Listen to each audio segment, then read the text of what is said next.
এই সবকিছু করার জন্য একটা কিছু স্পেসিফিক সফটওয়্যার আছে। তো তোমাদের কাজ হচ্ছে যে এই 2020-এ পপুলার প্রজেক্ট ম্যানেজমেন্ট সফটওয়্যার কোনগুলি সেটার একটা লিস্ট বের করা এবং হচ্ছে প্রত্যেকটা সফটওয়্যারের কিছু ছোট্ট স্পেসিফিকেশন লিখে রাখা যে কোন প্রজেক্ট ম্যানেজমেন্ট সফটওয়্যারটা কোন কাজের জন্য ব্যবহার করা হয়। যেমন এর মধ্যে কিছু সফটওয়্যার আছে লার্জ প্রজেক্টের জন্য ব্যবহার করা হয়, কিছু সফটওয়্যার আছে যেগুলো হচ্ছে স্মল স্কেল প্রজেক্টের জন্য ব্যবহার করা হয়। তারপরে হচ্ছে কিছু সফটওয়্যার আছে যেগুলো হচ্ছে কমিউনিকেশন কমপ্লেক্সিটি থাকে সেই ধরনের সফটওয়্যার ক্ষেত্রে ব্যবহার করা হয়। তো এইভাবে মানে পারপাস ওয়াইজ সফটওয়্যারগুলির পারপাসও ভিন্ন।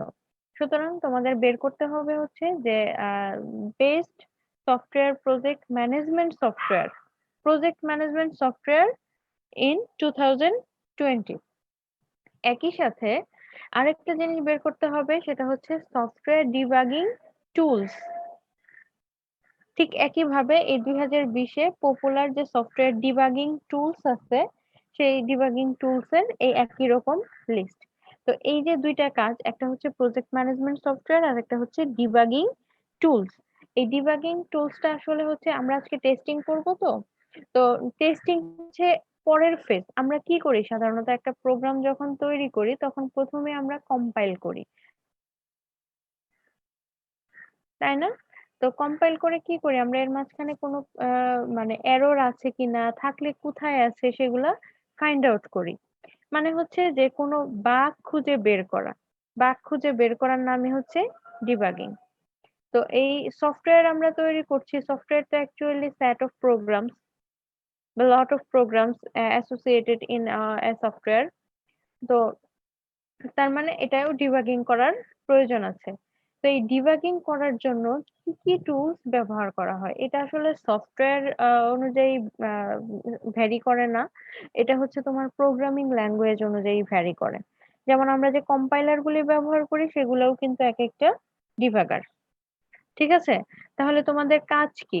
আমাদের ক্লাস চলবে হচ্ছে 30 সেপ্টেম্বর পর্যন্ত। তো আমাদের কাজ হচ্ছে যে ক্লাস শেষ হবে 30 তারিখে। তো তোমরা 28 তারিখ বা 27 তারিখের মধ্যে আমাকে এটা সাবমিট করবে। সেটা হচ্ছে প্রজেক্ট ম্যানেজমেন্ট সফটওয়্যার এন্ড হচ্ছে সফটওয়্যার ডিবাগিং টুলস। এটা হচ্ছে তোমাদের থিওরির জন্য অ্যাসাইনমেন্ট। ওকে,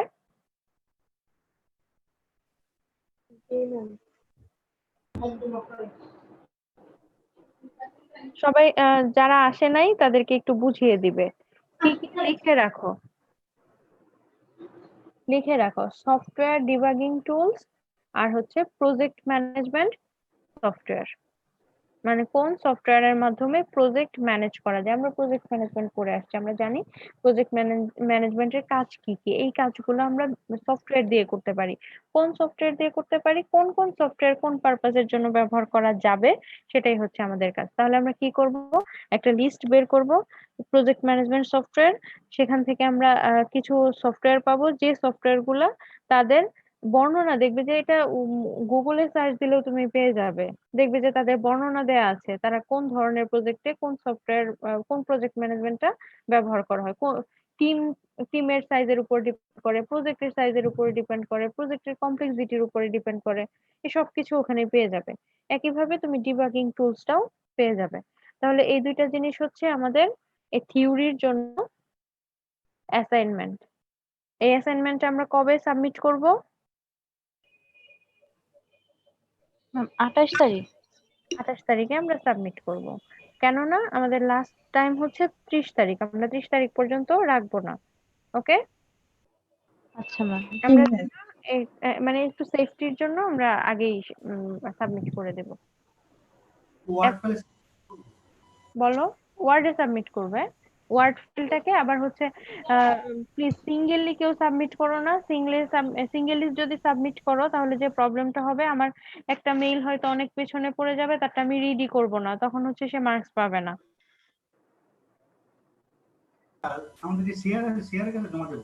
তোমরা সিআর এর কাছে জমা দিবে, সিআর এর কাজ হচ্ছে সেটাকে ফোল্ডার করে তারপরে আমার কাছে জমা দেয়া, এবং ওই ফোল্ডারের বাইরে কোনো অ্যাসাইনমেন্ট আমি জমা নিব না। বাট ফাইলটা কি তাহলে রোল দিয়ে সেভ করব? ফাইলটা রোল দিয়ে সেভ করতে হবে তা না, তোমার ফাইল ভিতরে তো তোমার ইনফরমেশন থাকবে না। জি ম্যাম। এর ভিতরে তুমি যেভাবে অ্যাসাইনমেন্ট হার্ড কপি সাবমিট করো, ওখানে কি একটা কভার পেজ সহ দিব তাহলে? হ্যাঁ অবশ্যই একটা কভার পেজ থাকবে। কভার পেজ থাকবে, সেই কভার পেজে যে ফর্মালিটিসটা থাকে সেই ফর্মালিটিসটা থাকবে। তারপর হচ্ছে টেক্সট গুলা শুরু করবা, শেষ করবা। ওকে? জি ম্যাম। এবং এটা করে একটু সফট কপি তোমার নিজের কাছে তো থেকেই যাবে। ঠিক আছে? এটা আমাদের ফাইনালের জন্য কাজে লাগবে। ম্যাম শুধু বেস্ট প্রজেক্ট ম্যানেজমেন্ট টুল আর হচ্ছে বেস্ট সফটওয়্যার ডিবাগিং টুল, শুধু বেস্টটা কোনটা নাকি হ্যাঁ, সবগুলো আমরা দেখবো? বেস্ট না, তুমি এখানে একটা ফাইন্ড আউট করতে পারবে না। এখানে মানে 2020 তে যেগুলা ব্যবহার হচ্ছে পপুলার সেইগুলা। জি জি ম্যাম। আচ্ছা ঠিক আছে? এগুলা কিন্তু চেঞ্জ হয়, এগুলা টেকনোলজি চেঞ্জ হচ্ছে, সময় যাচ্ছে, এগুলা চেঞ্জ হয়ে যাচ্ছে। আমরা যে জায়গায় আছি আমরা সেই পর্যন্ত আপডেটটা নিব। আমি অ্যাসাইনমেন্টের লেন্থটা কত কত হবে, কত পেজ? এটা ডিপেন্ড করবে তোমার উপরে। তোমাকে আমি বললাম যে তুমি একটা সফটওয়্যার নিলে হচ্ছে জিরা বা একটা এ ধরনের কিছু সফটওয়্যার আছে। তো সেই সফটওয়্যারটা কিছু স্পেসিফিকেশন থাকবে, যতখানি তুমি কালেক্ট করতে পারবে। স্পেসিফিকেশন বলতে যে এটা কোন প্রজেক্টের জন্য ব্যবহার করা হবে, কোন ধরনের গ্রুপ অফ পিপলের জন্য ব্যবহার করা হবে, এই জিনিসগুলা থাকতে হবে। মানে ওটা একটা আমি যেন দেখলে বুঝতে পারি যে এটা কোথায় আমি ইউজ করতে পারবো। বেসিক কিছু ক্যারেক্টারিস্টিক থাকবে। হ্যাঁ, একদম একদমই বেসিক ক্রাইটেরিয়া, ওটা তুমি দেখলেই বুঝতে পারবে। তুমি দেখো, দেখলেই বুঝতে পারবে। তাহলে ম্যাম ওয়ার্ড তাহলে কি 1000 ওয়ার্ড এনাফ না? বুঝি না, ও না, ও এইরকম কোনো ইয়ে দিতে চাচ্ছি না, আমি রেস্ট্রিকশন দিতে চাচ্ছি না। ওয়ার্ডের রেস্ট্রিকশন, তারপরে হচ্ছে কয়টা পাবে, পাঁচ ছয়টা বা দশটার বেশি পাওয়ার কথা না, বা কোনোটার 10টা নাও পেতে পারো। এরকম না। তোমরা একদিন সার্চ দাও, দিলেই দেখতে পারবে, নিজেরই আইডিয়া হয়ে যাবে। প্রিডিফাইন করা যাবে না কিছু। ওকে, আমার সময় চলে যাচ্ছে, ঠিক আছে ক্লাসের। জি ম্যাম। আমরা মনে হয় ক্লাস শুরু করি।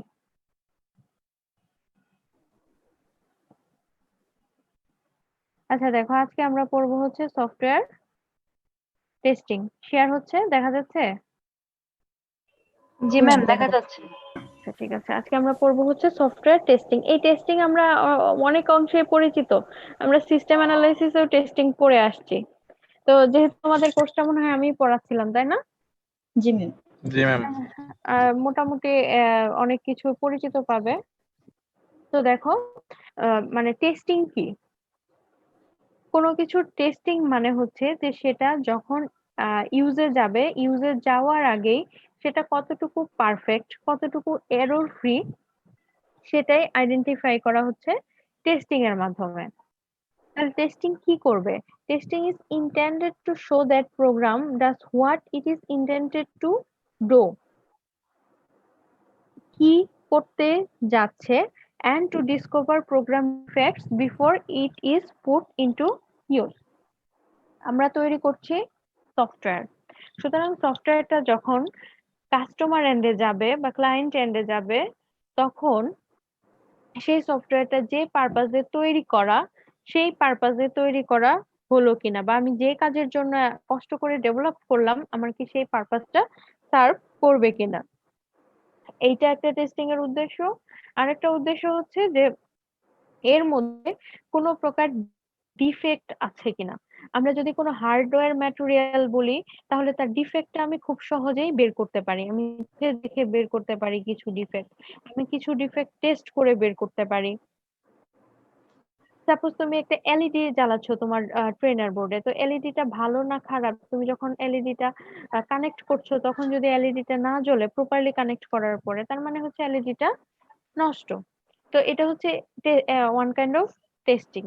তো আমরা সফটওয়্যার কিভাবে টেস্ট করতে পারি? আমরা সফটওয়্যারও ঠিক একইভাবে টেস্ট করতে পারি, যে আমরা তার যে ইনপুট দেওয়ার দরকার বা যে ইনপুটের জন্য এটা কাজ করবে সেই ধরনের ইনপুট আমরা পুট করব, পুট করার পরে দেখব যে তার রেসপন্সটা কেমন আসে। তার রেসপন্সটাকে ভালো আসে নাকি সেখানে কোনো এরর দেখা দিচ্ছে।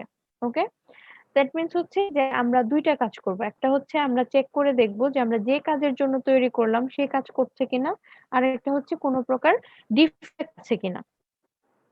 ওকে, তারপর হচ্ছে জি ম্যাম। যে আমরা কিভাবে টেস্ট করতে পারি, আমরা টেস্ট করতে পারি যে ইউজিং আর্টিফিশিয়াল ডাটা।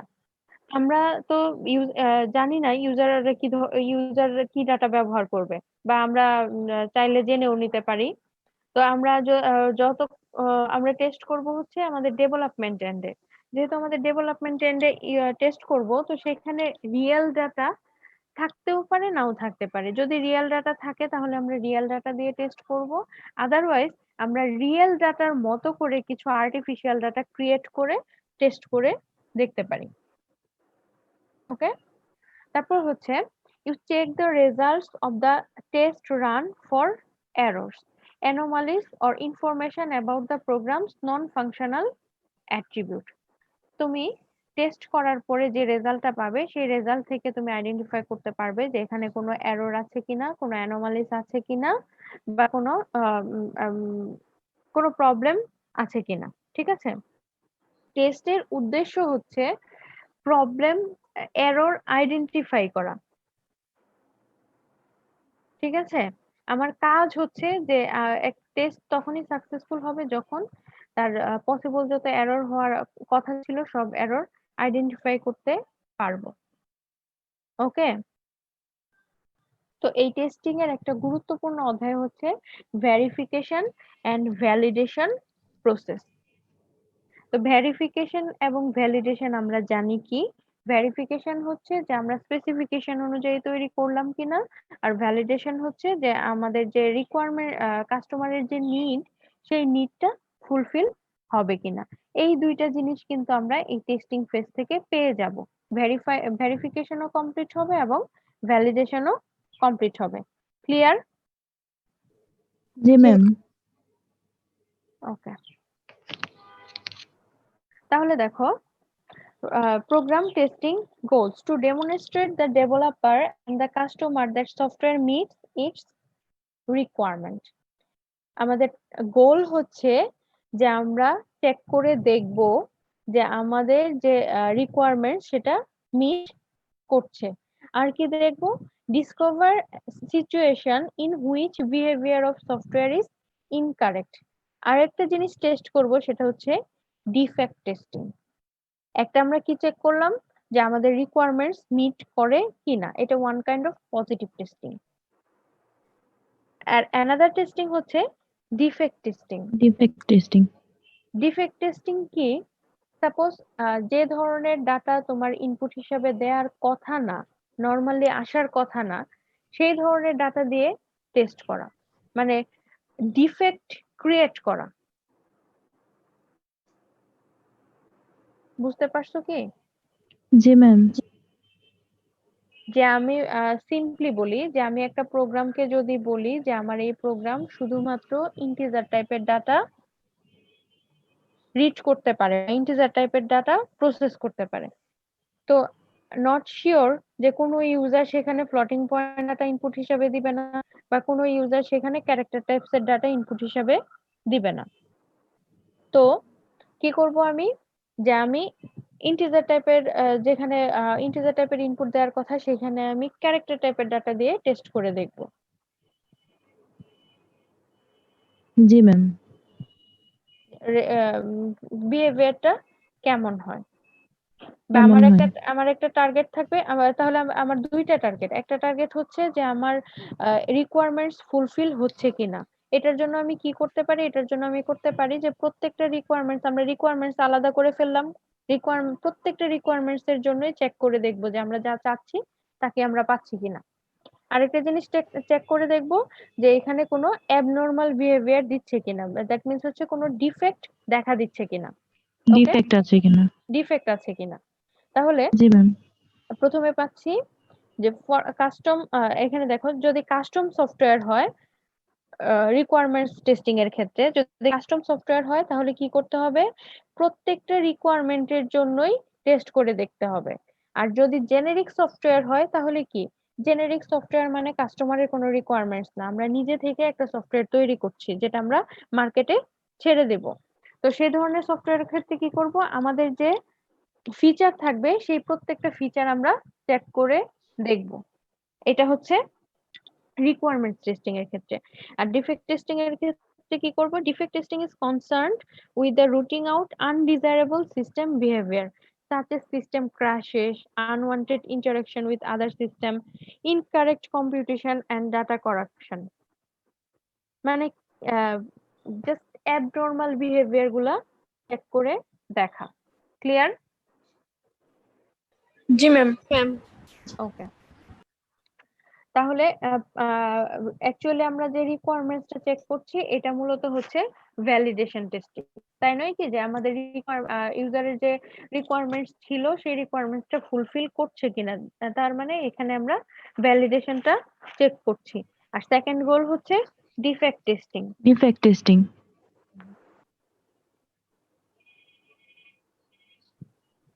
তাহলে ভ্যালিডেশন টেস্টিং এর দেখো কি হয়, to demonstrate the developer and the system customer that the software meets its requirement. এখানে আমরা ডেমনস্ট্রেট করে দেখাবো যে কাস্টমারের রিকোয়ারমেন্টসটা মিট করছে। আর a successful test shows that the system operates as intended, মানে যদি এই টেস্টটা সাকসেসফুল হয় তার মানে হচ্ছে যে আমার যে সফটওয়্যারটা আছে সেটা আমরা যেভাবে চাচ্ছিলাম সেভাবেই অপারেট হচ্ছে।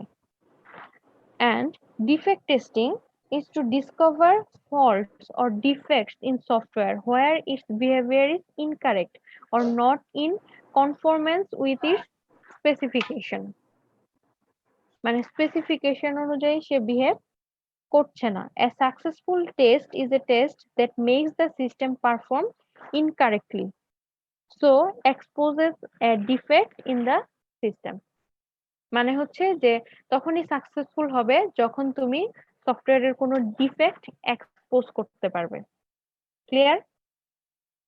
আর ভ্যালিডেশন টেস্ট সাকসেসফুল হবে কখন, যখন দেখাতে পারবে যে সিস্টেম তোমার সাকসেসফুলি অপারেট করতে পারছে।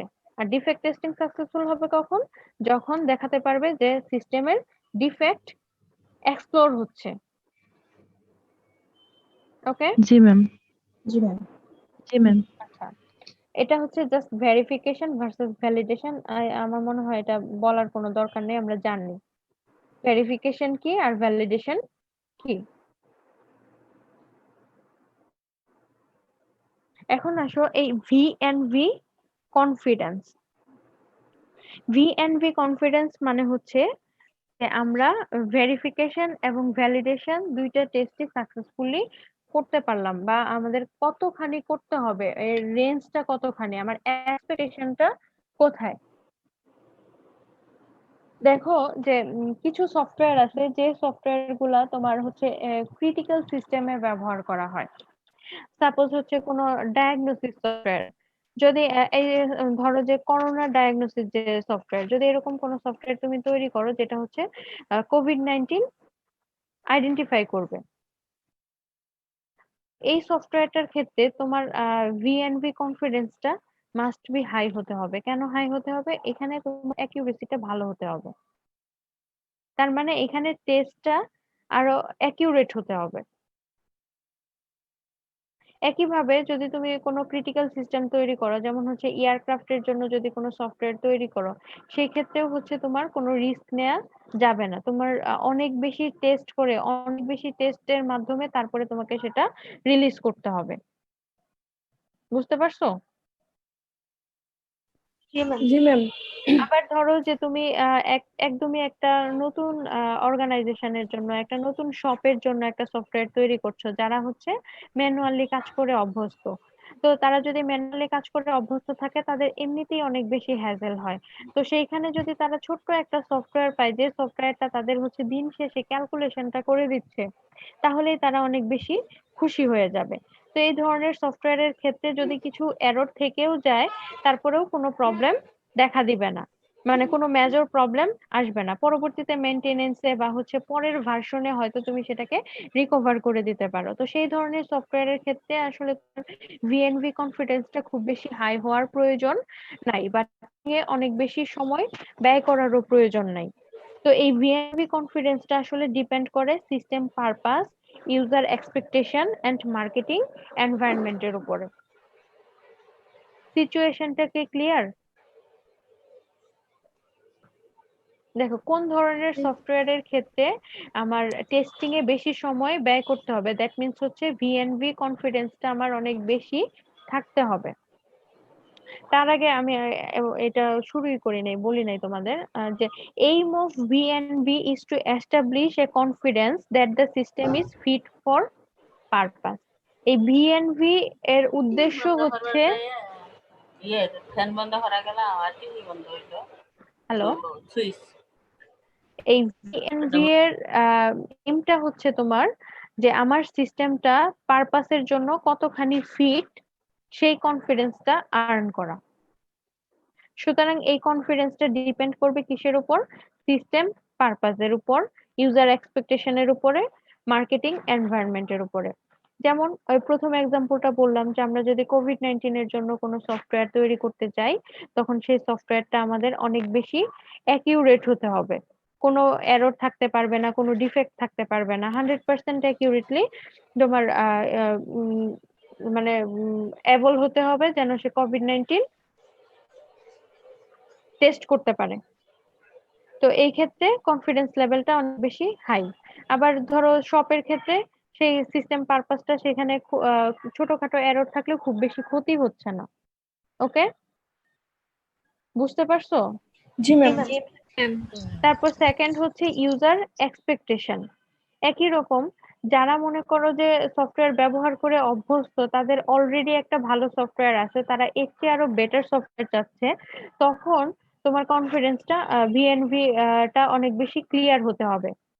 মানে টেস্টিং ফেজটা অনেক বেশি মানে সময় নিয়ে করতে হবে। কেন? কারণ হচ্ছে তাদের কাছে যে সফটওয়্যারটা আছে তার চেয়ে যেন তোমার সফটওয়্যারটা এরর ফ্রি হয়, কনভিনিয়েন্ট হয়। আবার খুব যেটা শপের জন্য বললাম যে একদম নতুন ইউজার, তারা তারা যদি একটা সফটওয়্যার পায় যে যেখানে তারা ট্র্যাক রাখতে পারবে আর ক্যালকুলেশন করতে পারবে, এতেই তারা অনেক বেশি খুশি। তো সেই ধরনের সফটওয়্যারের ক্ষেত্রে তোমার এই টেস্টিং ফেজে সময় দেওয়ার বেশি প্রয়োজন নেই। তারপর দেখো মার্কেটিং এনভায়রনমেন্ট।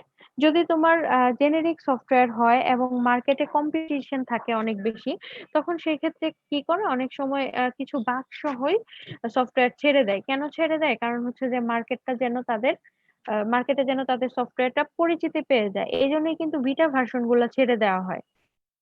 একই সাথে ক্লায়েন্টের সাথে একটা পরিচিতি হয়ে যায়, তারপরে হচ্ছে ক্লায়েন্টরাও এখান থেকে ফিডব্যাক দিতে পারে এবং ফিডব্যাকের উপরে বেস করে পরবর্তীতে এরর গুলা রিকভার করা সম্ভব হয়। ওকে, তাহলে এই তিনটে টার্ম কি clear? Software purpose, user expectation and marketing environment, এগুলোর উপরে কি ডিপেন্ড করবে? ডিপেন্ড করবে হচ্ছে লেভেল অফ কনফিডেন্স। কনফিডেন্স লেভেলটা কেমন হওয়া উচিত। ওকে, জি ম্যাম। জি ম্যাম। তো দেখো যে তোমরা যে সফটওয়্যার গুলো তৈরি করছো, সেই সফটওয়্যার গুলি কিন্তু এক একজন এক এক ধরনের সফটওয়্যার তৈরি করছো, তাদের পারপাস গুলি ভিন্ন। তো যেহেতু পারপাস গুলি ভিন্ন, তাদের জন্য তোমার এই ভিএনভি কনফিডেন্স লেভেলটাও ভিন্ন হবে। কারোর জন্য অনেক হাই লেভেলের কনফিডেন্স ভিএনভি দরকার, কারোর জন্য লো লেভেলের হলেও কোনো সমস্যা নেই।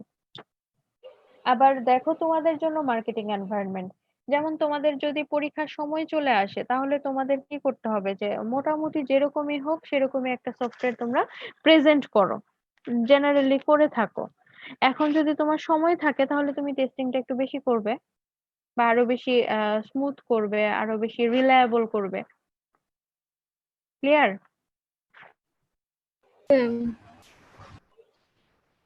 ওকে।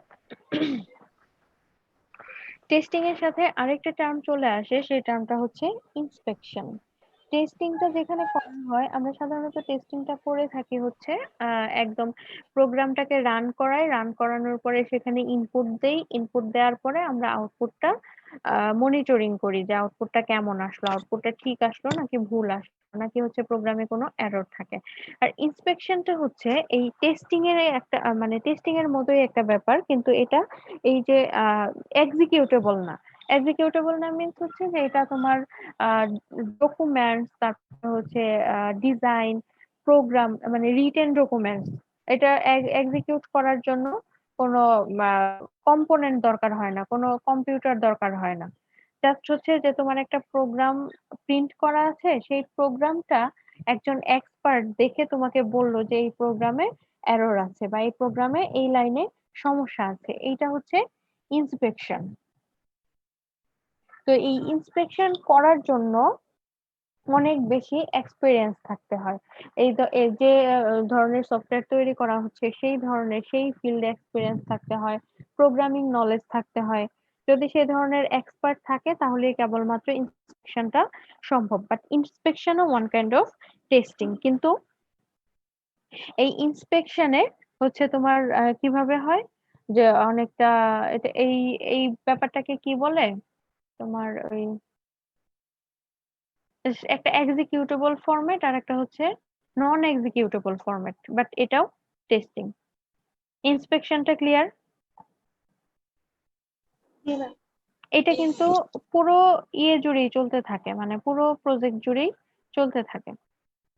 তো এজন্যই বলা হয় যে ভিএনভি প্রসেসের এই দুইটা কমপ্লিমেন্টারি অ্যাপ্রোচ, যেটাকে সফটওয়্যার ইন্সপেকশন অর পিয়ার রিভিউসও বলা হয়। Analyze and check system representations such as the requirement document, design diagram, and program source code. কোথা থেকে চেক করে? রিকোয়ারমেন্টস ডকুমেন্টস থেকে শুরু করে রিকোয়ারমেন্টস এর পরে ডিজাইন চেক করে, ডিজাইনের পরে প্রোগ্রাম চেক করে, প্রোগ্রাম চেক করে দেখে যে এখানে কোনো এরর আসার সম্ভাবনা আছে কিনা। এটা আমি এই টার্মটাই খুঁজছিলাম, সেটা হচ্ছে এটা স্ট্যাটিক আর টেস্টিংটা হচ্ছে ডায়নামিক। বুঝতে পারছো? ডিফারেন্সটা হচ্ছে এটা static.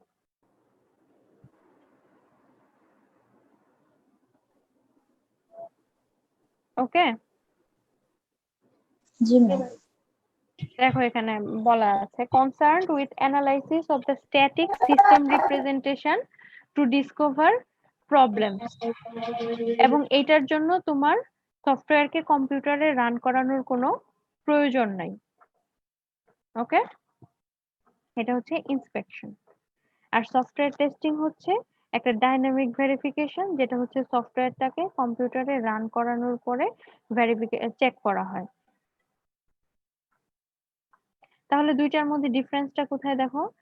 Inspection and testing are complementary and not opposing verification technique. একটা আরেকটার বিপরীত না। Both should be used during the VNV process. দুইটাই VNV প্রসেসে ব্যবহার করা যায়। Inspection can check a conformance with a specification but not conformance with customer real requirements. এটা আসলে হচ্ছে যে স্পেসিফিকেশনের উপরে বেস করে চেক করতে পারে। কারণ কি, সে যখন সে চেক করে কোথা থেকে? রিকোয়ারমেন্টস ডকুমেন্টস দেখে তারপরে চেক করে যে আমাদের যে রিকোয়ারমেন্টস, আমরা যে প্রোগ্রামটা লিখলাম আমাদের রিকোয়ারমেন্টসটা ফুলফিল করবে কিনা। তাহলে বুঝতে পারছো যে এই ইন্সপেকশন করার জন্য এক্সপার্টিস লেভেল কিরকম হওয়া উচিত?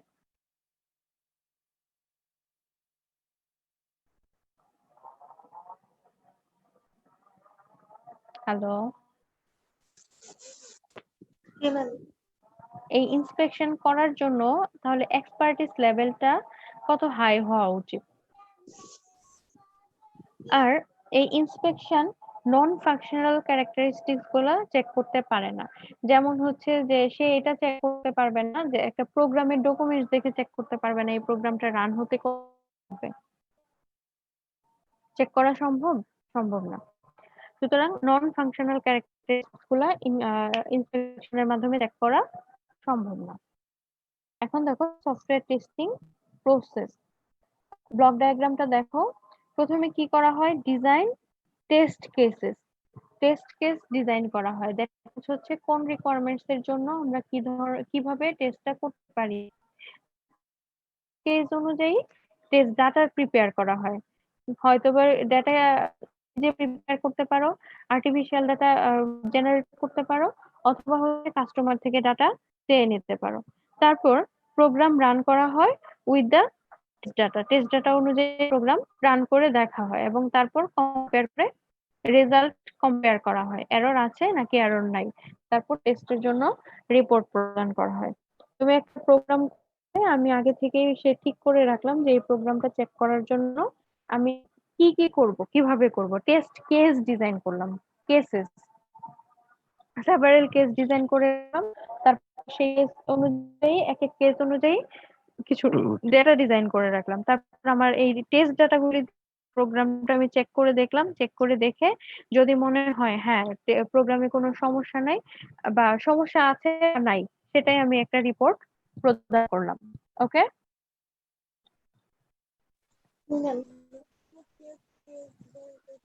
ওকে।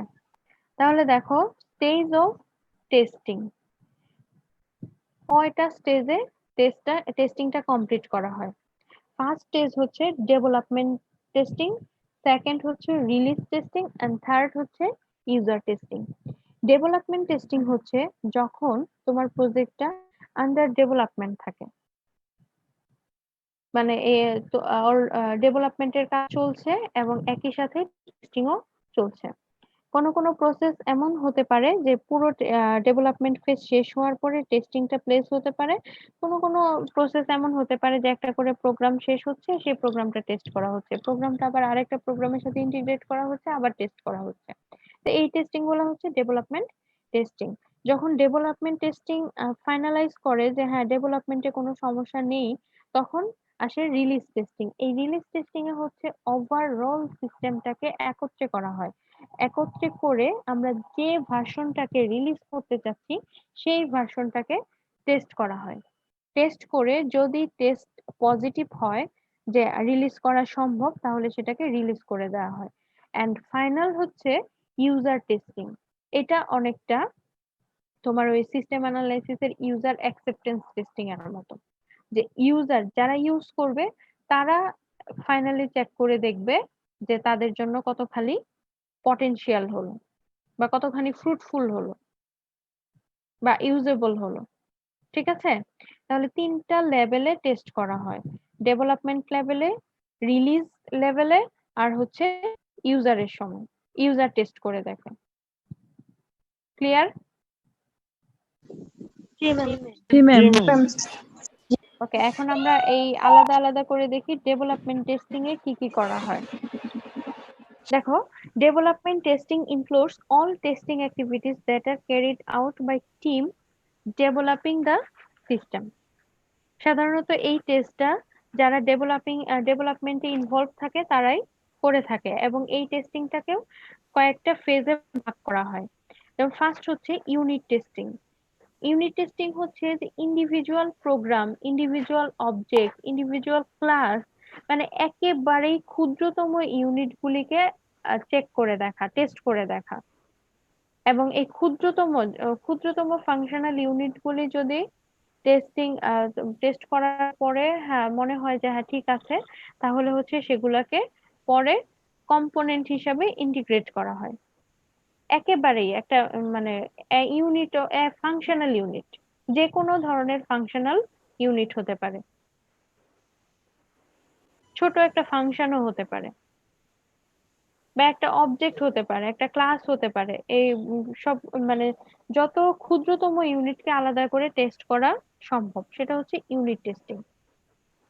তো ইউনিট টেস্টিং এর পরে হচ্ছে কম্পোনেন্ট টেস্টিং, যেখানে এই বিভিন্ন কয়েকটা ইউনিট মিলে একত্রে একটা কম্পোনেন্ট তৈরি করা হয় এবং সেই কম্পোনেন্টটা যখন আমরা তো ইউনিট টেস্টিং এ আলাদা করে টেস্ট করে দেখলাম যে আমাদের প্রত্যেকটা ইউনিটের ফাংশনালিটি ঠিক আছে, তারপরে আমরা কি করব, এই 4টা 5টা বা কয়েকটা ইউনিটকে একত্রে করে একটা কম্পোনেন্ট তৈরি করব এবং সেই কম্পোনেন্টটাকে টেস্ট করে দেখব যে আমাদের যে কম্পোনেন্টের রিকোয়ারমেন্টস ছিল এবং কম্পোনেন্টের যে আউটকাম আসছে সেটা ঠিক আছে কিনা। একই সাথে আমরা সেখানে ডিফেক্টও টেস্ট করে দেখব, কম্পোনেন্টের ডিফেক্ট।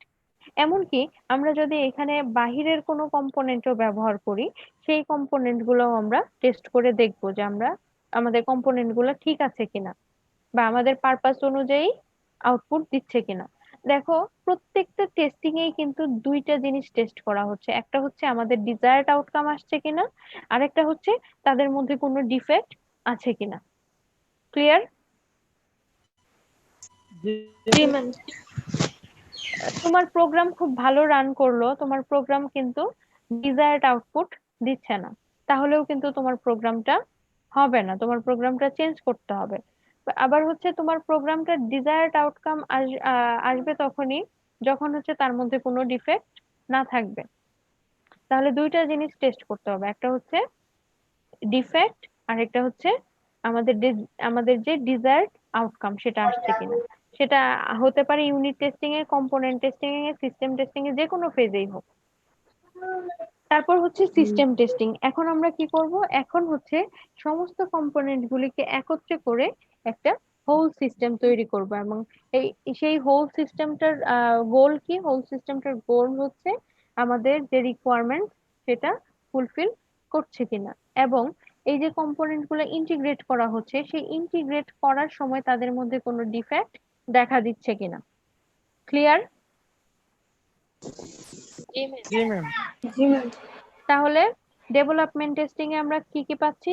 ইউনিট টেস্টিং, যেটা ইন্ডিভিজুয়াল ইউনিট, ইন্ডিভিজুয়াল প্রোগ্রাম আর ইন্ডিভিজুয়াল অবজেক্ট ক্লাসেস টেস্ট করে দেখছে।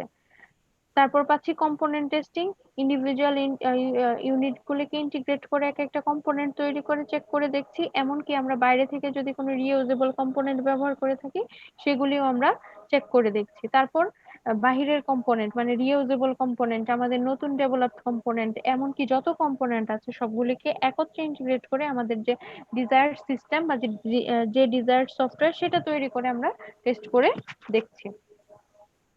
ওকে? জি ম্যাম। আচ্ছা,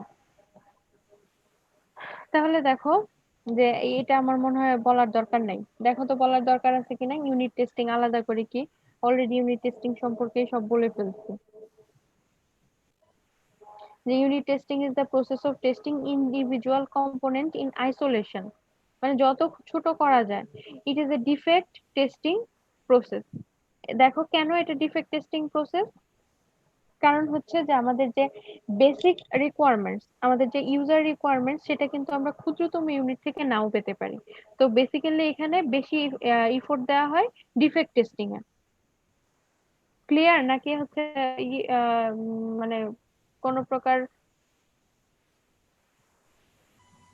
সমস্যা দেখা দিচ্ছে? ক্লিয়ার। কনফিউশন তৈরি হচ্ছে?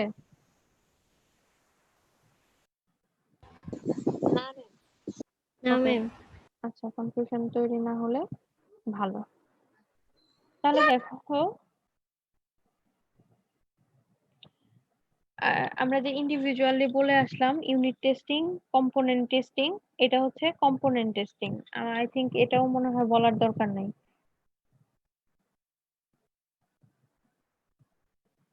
দেখো, ইন্টারফেস টেস্টিং এ একটু বলার দরকার আছে। এটা হচ্ছে একটু নতুন ইন্টারফেস টেস্টিং। ইন্টারফেস হচ্ছে যে আমরা যখন একটা ফাংশন থেকে আরেকটা ফাংশনে কল করি, বা হচ্ছে মেমোরি শেয়ার মেমোরি ইউজ করি, বা হচ্ছে তোমার কোনো সাব সিস্টেম ব্যবহার করি, তখন কিন্তু কি করতে হয়, একটা সিস্টেমের সাথে আরেকটা সিস্টেমকে কমিউনিকেট করতে হয়। তো যখন একটা সিস্টেমের সাথে আরেকটা সিস্টেম কমিউনিকেট করে তখন কিছু এরর অ্যারাইজ হতে পারে। সেই এরর গুলা চেক করা হয় হচ্ছে এই ইন্টারফেস টেস্টিং এর মাধ্যমে। এর অবজেক্টিভ হচ্ছে to detect faults due to interface errors or invalid assumption about interfaces. এটা অনেকটা অবজেক্ট ওরিয়েন্টেড এর সাথেও তুমি মিলাতে পারো, যে আমরা যখন ইন্টারফেস কল করি তখন কোনো এরর দেখা দেয় কিনা, বা হচ্ছে আমরা যে ইন্টারফেসটাকে কল করতে চাচ্ছি সেটা মানে সেটা কল হচ্ছে না। যেমন ধরো প্যারামিটার ইন্টারফেস, যদি এমন হয় যে একটা মেথড আরেকটা মেথডের কাছে ডাটা পাস করছে, যখন ডাটা পাস করবে তখন নিশ্চয়ই দুইটা মেথডের মধ্যে কিছু ম্যাচিং থাকতে হবে, প্যারামিটার ম্যাচ করতে হবে। যদি প্যারামিটার ম্যাচ না করে তাহলে মেথডটা ডাটা পাস করতে পারবে না। তো এটা ইউনিট টেস্টিং এ সম্ভব না, এটা কেবলমাত্র ইন্টারফেস টেস্টিং এর ক্ষেত্রে তোমার চেক করে দেখতে হবে। যদি আমরা একটা ফাংশন কল করি, ফাংশন কল করলে আমরা কি করি, সাধারণত তার প্যারামিটার গুলা ম্যাচ করায় তারপর হচ্ছে কল করি। অনেক সময় প্যারামিটার ম্যাচ না করলে ডিজায়ার্ড ফাংশনকে কল করতে পারে না। ওকে, জি ম্যাম তারপর হচ্ছে শেয়ার্ড মেমোরি ইন্টারফেস। যখন হচ্ছে শেয়ার্ড মেমোরি ইউজ করা হয় তখন সেখানে একটা সিনক্রোনাইজেশন প্রয়োজন পড়ে, এবং কে কখন ব্যবহার করবে, কোন ব্লকটা ব্যবহার করবে, তো সেই সিনক্রোনাইজেশনটা চেক করে দেখতে হয়। তারপর হচ্ছে procedural interface. Subsystem encapsulate a set of procedure to be called by other subsystem. মানে একটা সাবসিস্টেম এই ফাংশনের মতোই প্রসিডিউরকে কল করতে পারে। তো প্রসিডিউরকে কল করলে প্রপারলি কল করতে হবে। তুমি প্রসিডিউরের নাম ঠিকভাবে লেখো, তারপরে অনেক সময় কল হবে না। তো এই যে ইন্টারফেস ঘটার সময় যদি কোনো এরর দেখা দেয় সেটা হচ্ছে আমরা এখানে চেক করে দেখতে পারি। একই রকম মেসেজ পাসিং ইন্টারফেস, একটা সাবসিস্টেম থেকে আরেকটা সাবসিস্টেমে কিছু একটা ইনফরমেশন পাস করে থাকে। ক্লিয়ার? জি ম্যাম ওকে, দেখো ইন্টারফেসে কি কি এরর হতে পারে। ইন্টারফেস মিসইউজ, মানে a calling component calls another component and makes an error in its use of its interface।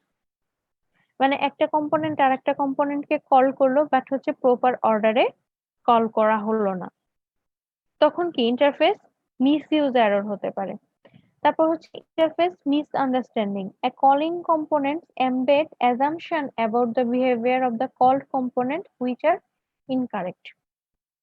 মানে অ্যাজাম্পট করে নিল যে আরেকটা কম্পোনেন্টের বিহেভিয়ার এমন হওয়া উচিত, কিন্তু অ্যাকচুয়ালি সেই কম্পোনেন্টের বিহেভিয়ারটা এমন না। মানে আমি আসলে জানিই না যে আমি কোন কম্পোনেন্টটা ব্যবহার করব, বা আমি যে কম্পোনেন্টটা ব্যবহার করতে চাচ্ছি তার বিহেভিয়ার সম্পর্কে আমার কোনো ক্লিয়ার কনসেপ্ট নাই। তারপর হচ্ছে timing error, the called and the calling component operate at different speed and out of date information accessed।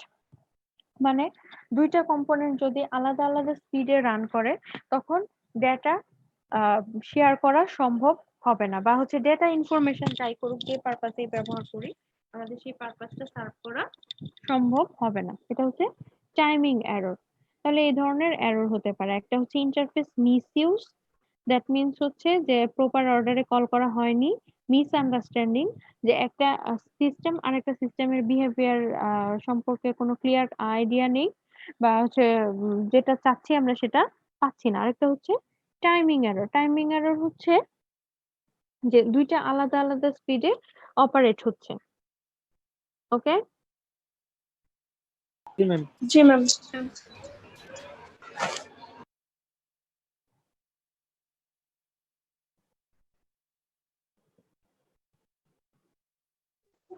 দেখো দেখো ইন্টারফেস টেস্টিং এর কিছু গাইডলাইন দেওয়া আছে। গাইডলাইন গুলি কি, design test so that the parameter to a called procedure are at the extreme end of their range। মানে হচ্ছে যে তোমার যে প্রসিডিউরটা কল করতে চাচ্ছি তাদের যে ডেটার রেঞ্জ, সেই ডেটার রেঞ্জটা যেন এক্সট্রিম না হয়। তারপর হচ্ছে always test pointer parameter with null pointer, সবসময় পয়েন্টার ব্যবহার করা ভালো। তারপর হচ্ছে design test which cause the component to fail. এমন মানে কিছু টেস্ট কেস ডিজাইন করা যেগুলো হচ্ছে যে কম্পোনেন্ট ফেইলিউরের জন্য দায়ী, মানে আগে কম্পোনেন্ট ফেইলিউরটা টেস্ট করে দেখা। তারপর হচ্ছে use stress testing in message passing system. Message passing সিস্টেমে কি হয়, একটা প্রসিডিউর আরেকটা প্রসিডিউরকে ইনফরমেশন পাঠাচ্ছে, আরেকজন রিসিভ করছে। তো এই যে পাঠাচ্ছে আর রিসিভ করছে, একজনের পাঠানোর ক্যাপাবিলিটি আরেকজনের রিসিভ করার ক্যাপাবিলিটি, এটা তোমাকে হচ্ছে স্ট্রেস টেস্টিং কিভাবে করতে হবে, অনেক বেশি মেসেজ পাঠিয়ে স্ট্রেস টেস্টিংটা করতে হবে। আর যদি শেয়ার্ড মেমরি হয় তখন হচ্ছে যে অর্ডারটা ভ্যারি করে।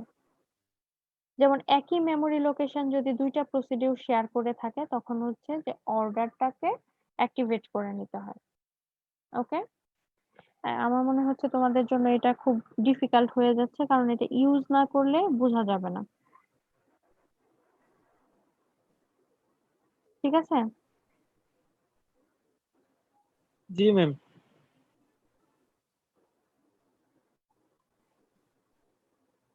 ফাইনালি হচ্ছে সিস্টেম টেস্টিং। এই সিস্টেম টেস্টিং এ কি করা হবে? সিস্টেম টেস্টিং এ আমরা যতগুলি কম্পোনেন্ট ব্যবহার করব সবগুলি কম্পোনেন্টকে ইন্টিগ্রেট করে একটা ফাইনাল ভার্সন তৈরি করতে হবে, যে ভার্সনটা আমরা টেস্ট করে দেখব। এইখানে অ্যাকচুয়ালি দেখো, এখানে ডিফেক্ট টেস্টিং এর চেয়ে বেশি এমফাসিস দেওয়া হয় ভ্যালিডেশন টেস্টিং এ। এইখানে ডিফেক্ট অ্যারাইজ হতে পারে কোথায়, এটা বোঝার কথা, এটা কমপ্লেক্স না। দেখো, আমরা যখন প্রোগ্রাম টেস্ট করে আসছি, প্রোগ্রাম টেস্টিং এ কিন্তু আমরা বেসিক্যালি এমফাসিস দিচ্ছি কোথায়? ডিফেক্ট টেস্টিং এ, মানে প্রোগ্রামে কোনো বাগ আছে কিনা, প্রোগ্রামে কোনো এরর আছে কিনা, কোনো প্রবলেম আছে কিনা সেটা টেস্ট করে দেখছি। বাট সিস্টেম যখন যখন সিস্টেম টেস্ট করছে তখন আমরা বেশি এমফাসিস দিচ্ছি কোথায়?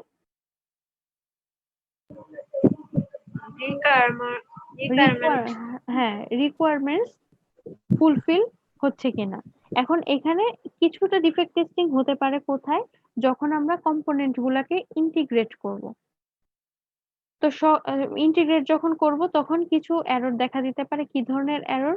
ওই যে আমরা একটু আগে পড়লাম ইন্টারফেস এরর,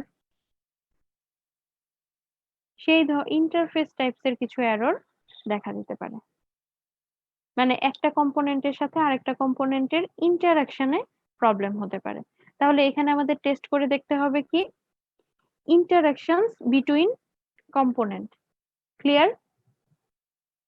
দেন হচ্ছে system testing checks that component are compatible, interact correctly and transfer the right data at the right time across their interface. কি কি দেখছি আমরা? দেখো, ইন্টারাকশন চেক করলাম, চেক করার পরে আমরা দেখলাম যে কম্পোনেন্ট গুলো কম্পেটেবল এবং প্রপারলি ইন্টারাক্ট করছে, এবং যে ডাটা ট্রান্সফার করার প্রয়োজন সেই ডাটাই ট্রান্সফার করছে, এমনকি যে টাইমিং এ করা দরকার সেই টাইমিং এই করছে। তাহলে আমরা বলতে পারি যে আমাদের সিস্টেমটা ওকে, ডান, আমাদের সিস্টেমে কোনো প্রবলেম নেই। ঠিক আছে? and system testing test the emergent behavior of a system. এইখান থেকে আমরা সিস্টেমের বিহেভিয়ারটা টেস্ট করতে পারি। আমরা এখান থেকে যে বিভিন্ন নন ফাংশনাল রিকোয়ারমেন্টস, আমাদের রান করতে কিরকম সময় লাগে, কিরকম স্ট্রেস দিতে পারে, তার রোবাস্টনেস কিরকম, তার রিলায়েবিলিটি কিরকম, সেগুলো আমরা এই সিস্টেম টেস্টিং এ টেস্ট করে দেখতে পারি। ক্লিয়ার?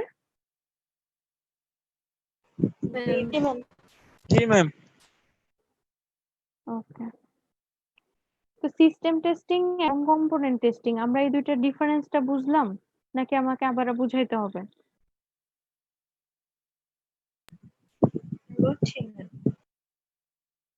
আমরা জানি যে আমরা কিছু কম্পোনেন্ট ডেভেলপ করব, কিছু কম্পোনেন্ট আমরা বাইরে থেকে নিয়ে আসব, কিছু কম্পোনেন্ট একদম রেডি তার পারপাস সার্ভ করার জন্য।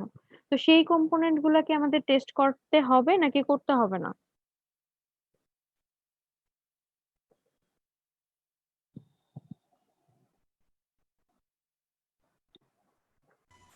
করতে হবে না?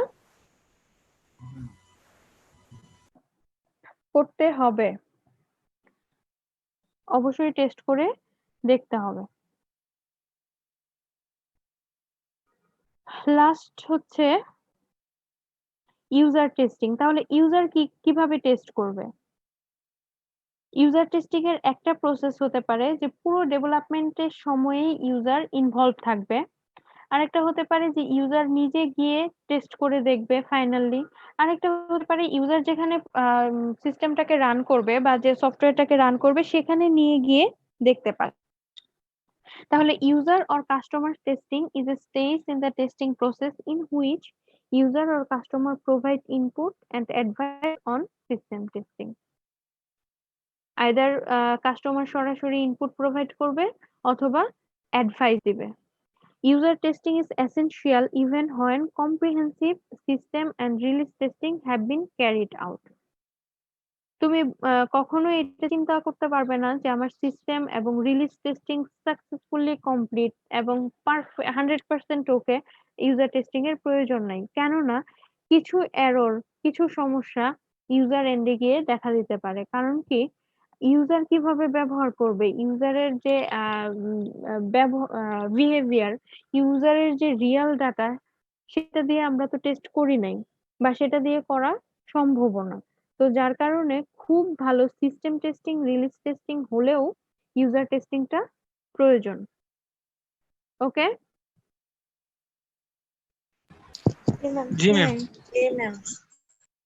আচ্ছা দেখো এখানে several types of user testing দেয়া আছে। Alpha testing. আলফা টেস্টিং হচ্ছে user of the software work with the development team to test the software at the developer site. যখন কোনো ইউজার সফটওয়্যার ডেভেলপমেন্ট টিমের সাথে থেকে ডেভেলপার যেখানে তৈরি হচ্ছে, ডেভেলপড হচ্ছে, সেখানে বসে টেস্ট করবে, সেই ধরনের টেস্টিং হচ্ছে আলফা টেস্টিং। বিটা টেস্টিং হচ্ছে a release of a software is made available to user to allow them to experiment and to raise problems that they discover with the system developer.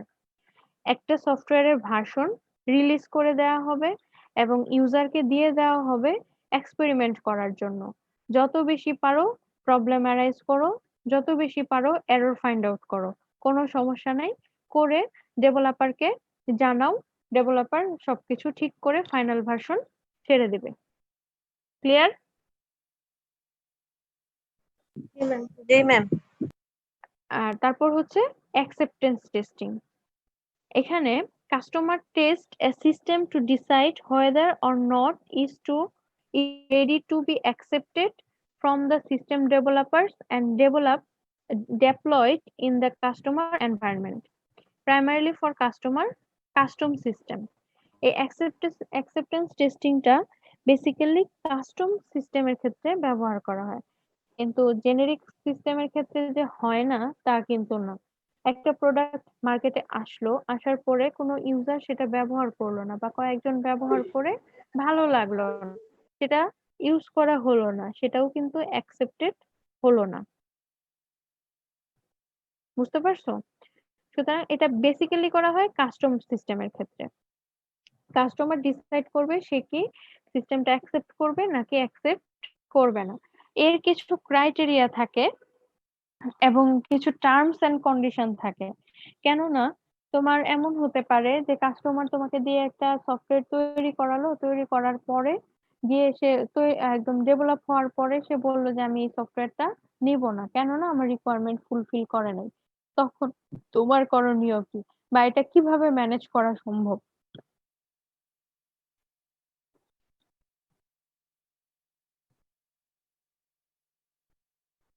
আমি তোমাদের কাছ থেকে জানতে চাচ্ছি কিভাবে manage করা সম্ভব। ম্যাম যখন কাস্টমার তার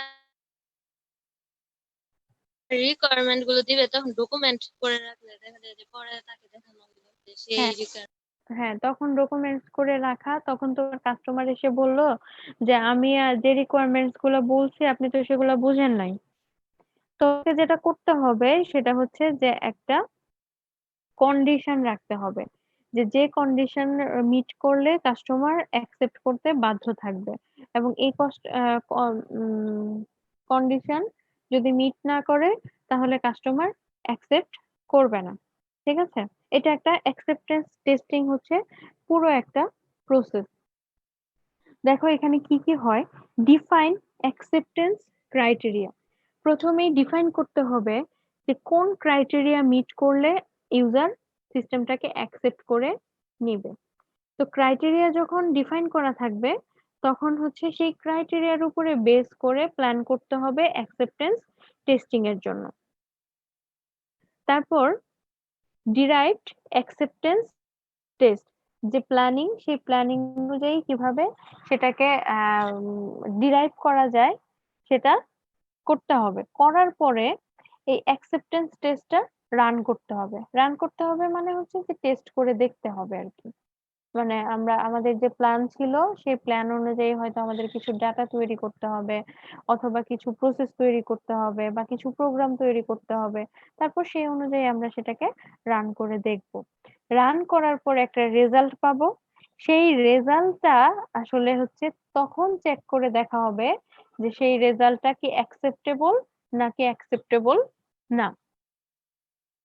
তখন সেই রেজাল্টের উপরে বেস করে ডিসিশন নেওয়া হবে সেটা অ্যাকসেপ্ট হবে অথবা রিজেক্ট হবে। তাহলে দেখো ফেজগুলি কি কি। ফেজগুলি হচ্ছে প্রথমে একটা অ্যাকসেপ্টেন্স ক্রাইটেরিয়া ডিফাইন করতে হবে, তারপর সেই অনুযায়ী প্ল্যান করতে হবে, প্ল্যান অ্যাকসেপ্টেন্স টেস্টিং, তারপরে হচ্ছে ডিরাইভ অ্যাকসেপ্টেন্স টেস্ট, কিভাবে কি ধরনের টেস্ট করা হবে, তারপর হচ্ছে run acceptance test according to the planning, run করে দেখা। দেখার পরে যে রেজাল্ট আসবে সেখানে একটা নেগোসিয়েশন করা যেতে পারে, যে কিছুটা ছাড় দেওয়া যেতে পারে, বা কাস্টমার কিছুটা ছাড় দিতে পারে, ডেভেলপার কিছুটা ছাড় দিতে পারে। তারপরে ফাইনালি ডিসিশন আসবে weather accepted or rejected. Clear? G G ma'am. এটা তো মনে হয় আগেও পড়া হয়েছিল। ওকে, তাহলে আমরা যেহেতু টেস্ট করলাম, তাহলে টেস্টের সাথে আরেকটা জিনিস জড়িত, সেটা হচ্ছে কোয়ালিটি। দেখো, কোয়ালিটি মানে কি? আমরা সফটওয়্যারের কোয়ালিটিটা কিভাবে মেনটেন করতে পারি?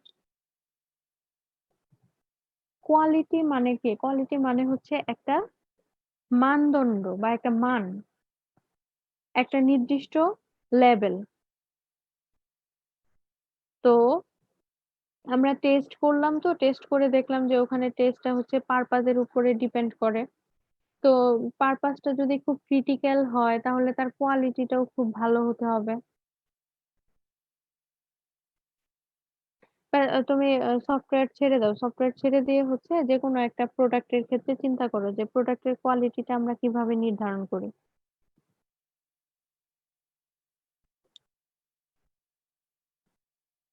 যে কোনো কিছুর কোয়ালিটি আমরা কিভাবে নির্ধারণ করি?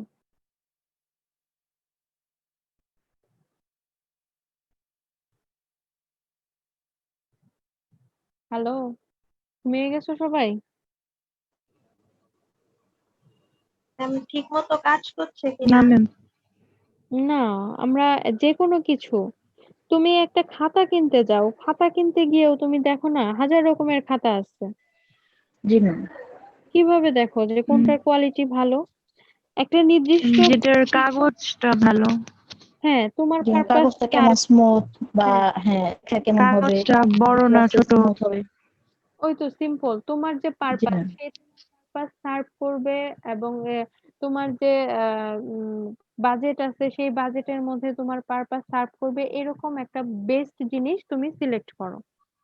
এবং তার জন্য কিছু জি ক্রাইটেরিয়া, ম্যাম। যেমন খাতার জন্য একটু আগে বললে যে কাগজটা কেমন হবে, লেখাটা কেমন হবে, এগুলো হচ্ছে তার ক্রাইটেরিয়া। তো সফটওয়্যারের ক্ষেত্রেও এরকম কিছু কোয়ালিটি ক্রাইটেরিয়া থাকবে, যে ক্রাইটেরিয়ার উপরে বেস করে তার কোয়ালিটিটা নির্ধারণ করা যাবে।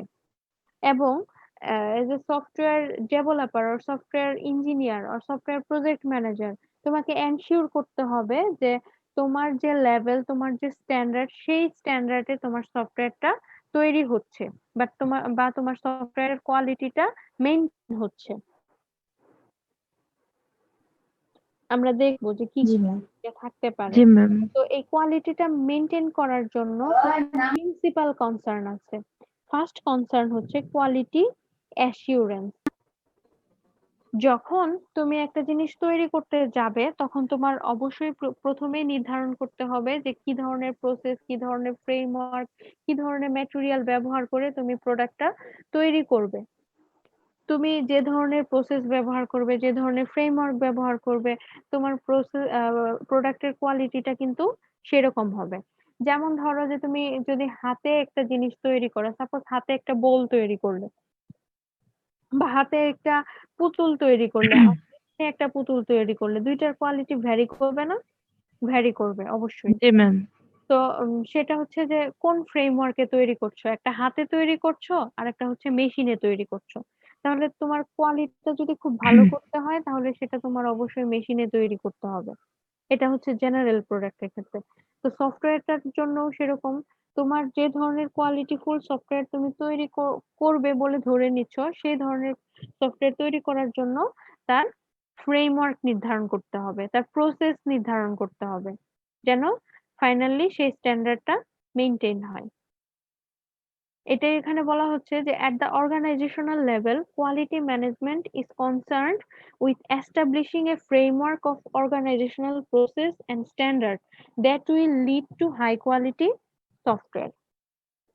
যেন এই ফ্রেমওয়ার্ক এবং এই প্রসেস ব্যবহার করে সফটওয়্যারটা তৈরি করা হয় এবং এইটা এনশিওর করতে হবে যে এই ফ্রেমওয়ার্ক ব্যবহার করে তৈরি করলে সফটওয়্যারের কোয়ালিটিটা ভালো হবে।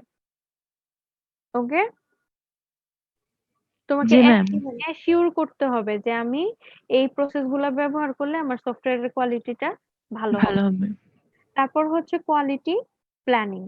এখন ওই যে আমি যে কোয়ালিটিটা নির্ধারণ করলাম আমার অর্গানাইজেশন থেকে, যেই আমার কোয়ালিটি লেভেলটা হবে, সাপোজ আমি যদি 1 থেকে 5 এর মধ্যে তাকে ডিফাইন করি, তাহলে আমি যদি বলি যে 5 high level, quality level high, তো আমি যদি বলি যে লেভেল 5 হবে, তার মানে হচ্ছে হাই কোয়ালিটির একটা সফটওয়্যার তৈরি করতে হবে। তো হাই কোয়ালিটি সফটওয়্যারের জন্য আমার অর্গানাইজেশন আমার কিছু ফ্রেমওয়ার্ক প্রসেস নির্ধারণ বা স্ট্যান্ডার্ড নির্ধারণ করে দিচ্ছে এবং সেই স্ট্যান্ডার্ড অনুযায়ী তখন কি করতে হবে, আমাকে প্রসিডিউর চুজ করতে হবে। আমাকে দেখতে হবে যে আমার প্রজেক্টের জন্য ওই যে লিস্ট অফ ফ্রেমওয়ার্ক আছে সেখান থেকে আমার প্রজেক্টের জন্য কোন ফ্রেমওয়ার্কটা অ্যাপ্রোপ্রিয়েট সেটা আমি ব্যবহার করব। করে এটা হচ্ছে কোয়ালিটি প্ল্যানিং। তারপরে ফাইনালি যেটা করতে হবে যে যখন আউটকাম আসবে তখন অবশ্যই কোয়ালিটিটা কন্ট্রোল করতে হবে। The definition and enactment of processes that ensure the software development team have followed project quality procedure. কিভাবে কন্ট্রোল করতে হবে? তোমাকে এনশিওর করতে হবে যে যারা এটা তৈরি করছে তারা যেন তোমার ওই যে সিলেক্ট করা ফ্রেমওয়ার্ক, সিলেক্ট করা প্রসেস সেগুলি মেইনটেইন করে তৈরি করে। ঠিক আছে? জি ম্যাম। এখন দেখো এটা হচ্ছে জেনারেল প্রোডাক্টের ক্ষেত্রে কিরকম হয়, যেমন হচ্ছে যে তুমি একটা পুতুল তৈরি করছো, সেই পুতুলটা কিরকম লেভেলের হবে, হাই লেভেলের হবে। হাই লেভেলের জন্য তুমি একটা অটোমেটিক মেশিন সিলেক্ট করলে এবং প্ল্যানিং করলে যে এখানে কি কি ম্যাটেরিয়াল ব্যবহার করলে হাই লেভেলের একটা মানে পুতুল তৈরি হবে। তো তৈরি হওয়ার পরে দেখলে যে দুই একটা নষ্ট হয়ে গেল বা দুই একজন তোমার যে প্রেসক্রাইব মেশিনটা আছে বা যেভাবে তৈরি করার কথা সেভাবে করলো না, না করার কারণে তাদের কোয়ালিটিটা নষ্ট হয়ে গেল। তখন প্রোডাক্টের ক্ষেত্রে কি করে, যেগুলা কোয়ালিটি মেনটেন হলো না সেগুলাকে বাদ দিয়ে দেয়, মানে কোয়ালিটিফুল প্রোডাক্ট গুলাকেই মার্কেটে ছেড়ে দেয়। এটা হচ্ছে ওই ধরনের প্রোডাক্টের ক্ষেত্রে কোয়ালিটি কন্ট্রোল। বুঝতে পারছো? জি ম্যাম। তার মানে আমি অ্যাসিওর করছি ভালো কোয়ালিটির প্রোডাক্ট দিব, আমি ফাইনালি ভালো কোয়ালিটির প্রোডাক্টই দিচ্ছি। মানে আমি অ্যাসিওরেন্সে অ্যাসিওর করছি যেটা কন্ট্রোলিং এর সময় দু একটা যদি কোয়ালিটিফুল নাও হয় সেটাকে আমি বাদ দিয়ে দিচ্ছি, দিয়ে আমি তোমার হাতে কোনটা দিচ্ছি, কোয়ালিটিফুলটা দিচ্ছি। দ্যাট মিন্স হচ্ছে আমার কোয়ালিটিটাকে আমি কন্ট্রোল করছি। আর সফটওয়্যারের ক্ষেত্রে এটা কিভাবে অ্যাচিভ করা যায়, এনশিওর করতে হবে যে ডেভেলপমেন্ট টিম তোমার এই প্রসিডিউর এবং স্ট্যান্ডার্ড ফলো করে।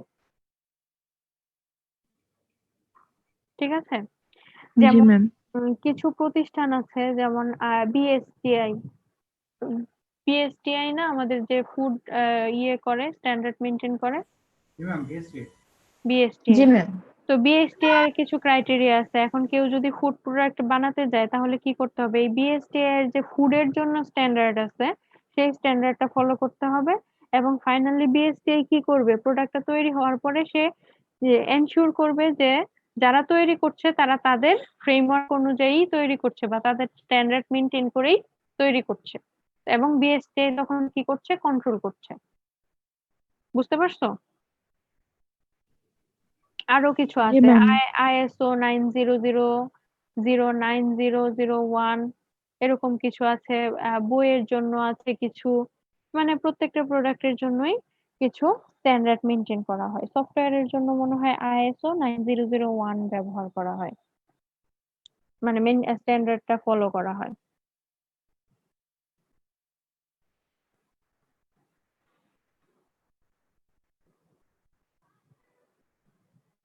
এখানে দেখো কোয়ালিটিটা কিভাবে ম্যানেজ করা হয়। দেখো উপরের অংশটা হচ্ছে ডেভেলপমেন্ট ফেজ আর নিচেরটা হচ্ছে কোয়ালিটি কন্ট্রোল। দেখো ডেভেলপমেন্টে যাওয়ার আগেই কিন্তু কোয়ালিটি প্রসেস, স্ট্যান্ডার্ড এবং কোয়ালিটি প্ল্যান হয়ে যাচ্ছে, দেখতে পাচ্ছো? জি ম্যাম। তারপরে কি হচ্ছে, একটা ডেভেলপমেন্ট D1 কমপ্লিট হচ্ছে, কমপ্লিট হওয়ার পরে জাস্ট কন্ট্রোল করছে যে তারা ওইটা মেনটেন করলো কিনা, যদি করে তাহলে একটা রিপোর্ট দিচ্ছে। এইভাবে প্রত্যেকটা ডেভেলপমেন্ট ফেজ চলতে থাকবে আর একই সাথে কোয়ালিটি কন্ট্রোলিংটাও চলতে থাকবে।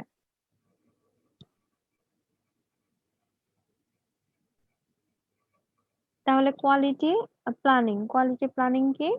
Quality plan sets out the desired product qualities and how these are assessed and defines the most significant quality attribute. তোমার কোয়ালিটি অ্যাট্রিবিউট যে খাতার জন্য বললা না যে খাতার পেজটা ভালো হতে হবে, লেখা ভালো হতে হবে, এগুলো হচ্ছে তার কোয়ালিটি অ্যাট্রিবিউট। কোন অ্যাট্রিবিউটের উপরে বেস করে আমি বলছি এই খাতাটা ভালো আর একটা খাতা বলছি ভালো না। ওকে,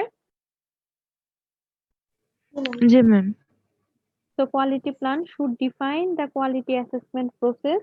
It should set out the organizational standard should be applied and where necessary define new standard to be used. Organisational standard তো আমরা অ্যাপ্লাই করবই, যদি প্রয়োজন পড়ে নতুন কোনো স্ট্যান্ডার্ড। আমরা তো জানি হচ্ছে যে সফটওয়্যার প্রজেক্ট গুলি ভিন্ন হয়, একটা থেকে আরেকটা সম্পূর্ণ আলাদা হয়। তো যদি সম্পূর্ণ আলাদা হয়, আমাদের যদি নতুন কোনো স্ট্যান্ডার্ড এখানে ইনক্লুড করা প্রয়োজন পড়ে, আমরা কোয়ালিটি প্ল্যানিং এই এটা ইনক্লুড করে নিব এবং পরবর্তীতে এনশিওর করব যে আমাদের এই স্ট্যান্ডার্ডটা ফলো করা হচ্ছে। ঠিক আছে? The quality plan structure criteria দেখো, product introduction, product plan, process description, quality goal, risk and risk management. Quality plan should be short, succinct document. মানে কোয়ালিটি প্ল্যানটা অত বেশি লং হবে না, খুব ছোট মানে একটা ডকুমেন্টস হবে কোয়ালিটি প্ল্যানিং এর। প্যারালালি কিন্তু কোয়ালিটি অ্যাসিউরেন্স প্রসেসটা চলতে থাকে।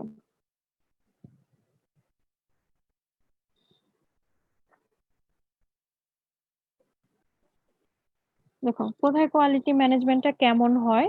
Quality management is particularly important for large complex system.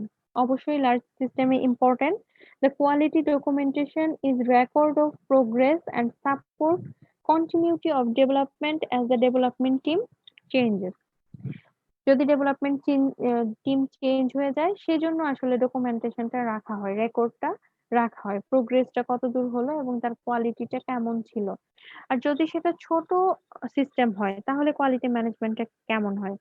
সাধারণত ছোট প্রজেক্টের ক্ষেত্রে বা ছোট সিস্টেমের ক্ষেত্রে ডকুমেন্টেশনটা একটু শর্ট হয় বা স্মল অ্যামাউন্ট অফ ডকুমেন্ট রাখা হয়। এত বেশি ডকুমেন্ট সেখানে রাখা হয় না, কেননা যে ছোট প্রজেক্ট যখন হয় তখন আসলে সময়টাও কম থাকে। যদি সময় কম থাকে সেখানে হচ্ছে যে ডেভেলপমেন্ট টিমের চেঞ্জ আসাটা খুব রেয়ার। এবং ছোট টিমের ক্ষেত্রে কি হয়, কমিউনিকেশনটা খুব ভালো থাকে, ভালো থাকার কারণে সবাই সবকিছু জানে, মানে কোনো পোর্শন আইসোলেটেড থাকে না, এই জন্য ডকুমেন্টেশনটা কম থাকলেও কোনো সমস্যা হয় না। কোয়ালিটি ম্যানেজমেন্টের ক্ষেত্রেও একই রকম, লার্জ প্রজেক্টের ক্ষেত্রে ডকুমেন্টেশনটা মেনটেন করা হয় বেশি, স্মল প্রজেক্টের ক্ষেত্রে ডকুমেন্টেশনটা কম মেনটেন করা হয়। ক্লিয়ার? জি ম্যাম। জি ম্যাম।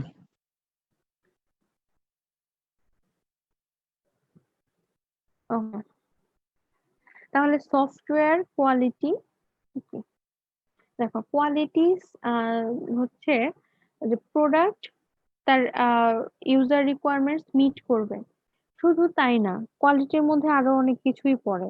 আমরা যে সিস্টেমের কিছু কোয়ালিটি ফ্যাক্টরস পড়ছি মনে আছে, রিলায়েবিলিটি, রোবাস্টনেস, আমরা আমাদের যে এখানে নন ফাংশনাল রিকোয়ারমেন্টস গুলি ছিল, এগুলোও কিন্তু কোয়ালিটির একটা অংশ।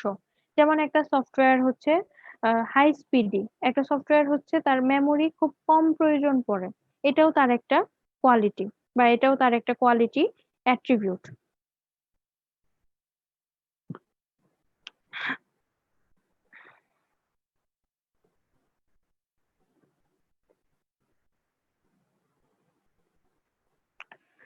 দেখো, কখনো কখনো সফটওয়্যার কোয়ালিটিটা ডিফাইন করা প্রবলেমেটিক্যাল হয়ে দাঁড়ায়। কেন? There is a tension between customer quality requirements যেমন efficiency, reliability and developer requirement যেমন মেইনটেনেবিলিটি, রিলায়েবিলিটি, এগুলোর মধ্যে মানে চিন্তাধারার মধ্যে একটা ডিফারেন্স থাকে। তারপর হচ্ছে some quality requirements are difficult to specify in an unambiguous way. কিছু কোয়ালিটি রিকোয়ারমেন্টস যেগুলো আসলে কন্ট্রাডিক্টরি হয়ে যায়। কিরকম কন্ট্রাডিক্টরি হয়ে যায়? যেমন হচ্ছে যে যদি তুমি সফটওয়্যারের সাইজ কমাতে চাও, তাহলে ব্যাপারটা মনে হয় এরকম যে সাইজ কমাতে চাইলে তার হচ্ছে রানিং টাইমটা বেড়ে যায়, রানিং টাইম কমাতে গেলে তার জন্য স্পেস অনেক বেশি লাগে। তো এই দুইটা কোয়ালিটি কন্ট্রাডিক্টরি হয়ে গেল না? তারপর হচ্ছে software specification are usually incomplete and often inconsistent. আমরা প্রোডাক্টকে যেভাবে অন্যান্য প্রোডাক্টকে যেভাবে আইডেন্টিফাই করতে পারি, সফটওয়্যারকে সেভাবে ডিফাইন করতে পারি না, কারণ সবসময় এটা চেঞ্জ হচ্ছে, এটার কোনো কনসিস্টেন্সি নাই। তাহলে ফোকাস হচ্ছে fitness for the purpose rather than specification conformance. Basically হচ্ছে আমরা যে পারপাসে ব্যবহার করব সেই পারপাসের সাথে ফিট হচ্ছে কিনা। যেমন এমবেডেড সিস্টেম হলে যে হার্ডওয়্যারে এমবেডেড হবে সেই হার্ডওয়্যারের সাথে অ্যাডাপ্টেবল কিনা।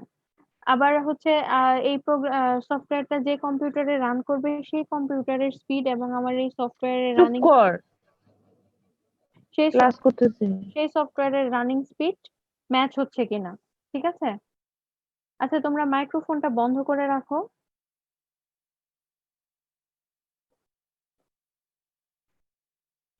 ওকে,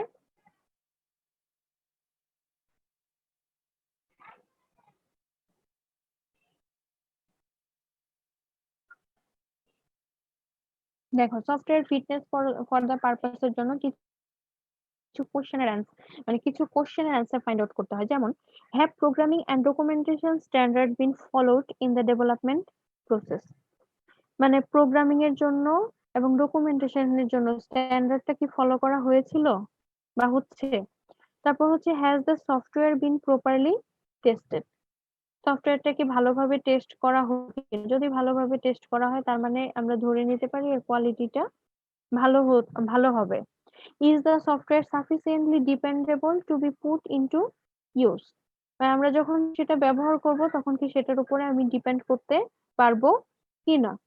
is the performance of the software acceptable for normal use. আমরা কি সফটওয়্যারটাকে যখন ব্যবহার করব তখন তার পারফরমেন্সটা কেমন হবে, মানে অ্যাকসেপ্টেবল নাকি অ্যাকসেপ্টেবল হবে না। যেমন হচ্ছে যে যদি আমার এরকম সফটওয়্যার তৈরি করি যার থেকে আমার এমপ্লয়িরা যখন কাজ করবে তারাই ফাস্টার কাজ করবে, তাদের পারফরমেন্সই বেটার, তখন সেটার কোয়ালিটিটা আমি কখনোই ভালো বলবো না। Is the software usable. সফটওয়্যারটা কি ব্যবহারযোগ্য কিনা। যেমন তোমরা যে প্রজেক্ট গুলি তৈরি করো, আমরা প্রায়শই একটা কোশ্চেন করে থাকি, সেটা হচ্ছে যে তোমার সফটওয়্যারটা কি মানে একদম রিয়েল লাইফে ব্যবহার করা যাবে কিনা, ইউজ করা যাবে কিনা। অধিকাংশ সফটওয়্যার যেগুলো তৈরি করো সেই সফটওয়্যার গুলার হচ্ছে কোনো বাস্তবিক ব্যবহার করা সম্ভব হবে না বা সম্ভব হয় না। সো তোমার সফটওয়্যারকে কখনোই কোয়ালিটিফুল সফটওয়্যার বলা যাবে না। বুঝতে পারছো? জি ম্যাম। তোমরা যে বিভিন্ন সফটওয়্যার তৈরি করো, সফটওয়্যার তৈরি করার পরে দেখা যায় কি যে নিজের ইচ্ছা মতো কিছু ইনভ্যালিড ডাটা ইনসার্ট করে রাখো, বা হচ্ছে সেটা প্র্যাকটিক্যালি ব্যবহার করা যাবে না, বলে থাকো যে না এটা এখন ওইভাবে ব্যবহার করা যাবে না। তো তো রিয়েলি যদি ইউজেবল না হয় তাহলে সেই সফটওয়্যারের কোয়ালিটিটা খুবই খারাপ। Is the software well structured and understandable, মানে সফটওয়্যারটা যদি সফটওয়্যারের স্ট্রাকচারটা খুব বেশি কমপ্লেক্স হয়ে গেলেও সেটা ইউজেবল হয় না। আর সফটওয়্যারটা যদি বুঝতে না পারে তাহলে তো অবশ্যই সেটা ইউজেবল হবে না। এখানে দেখো কিছু ক্রাইটেরিয়া দেওয়া আছে বা কিছু অ্যাট্রিবিউট যেগুলো হচ্ছে কোয়ালিটি অ্যাট্রিবিউটস। এই কোয়ালিটি অ্যাট্রিবিউটস গুলা পড়ে রাখবা কোনটা কোন ধরনের অ্যাট্রিবিউট। ঠিক আছে? জি ম্যাম। জি ম্যাম। ওকে,